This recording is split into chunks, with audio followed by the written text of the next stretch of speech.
A small community is in mourning after a shocking mass shooting at Hampton in a subdivision. The shooting happened Saturday in the Dogwood Lakes area.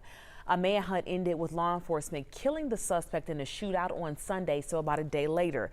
Tonight, a vigil will be held at 7:30 at Terry Jones Depot Park in Hampton. 11 Alive's Jerry Carnes tells us about a vigil for those victims. Sunday services at Pinecrest Baptist Church in Hampton were unlike any other. God, I beg you to pour out your grace on this family today. This is a congregation in mourning, a church community praying for the family of Ron Jeffers, who attended Pinecrest Baptist. The 66-year-old is remembered here for his compassion. Thank you for the testimony of Brother Ron, the kindness he treated others with, the song that he had in his heart and that he shared with others. A church shaken, an entire community reeling.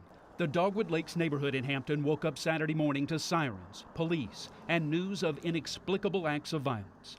4 people, all neighbors in Dogwood Lakes, victims of a mass shooting.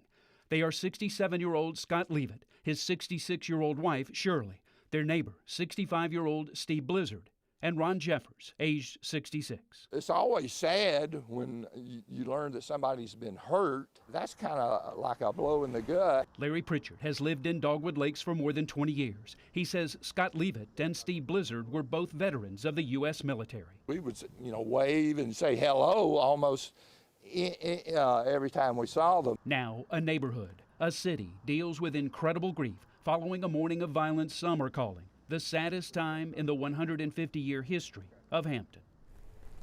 Just hours ago, we learned 2 Clayton County police officers who were shot during that manhunt after the mass shooting are now out of the hospital. The entire community is invited to take part in tonight's vigil.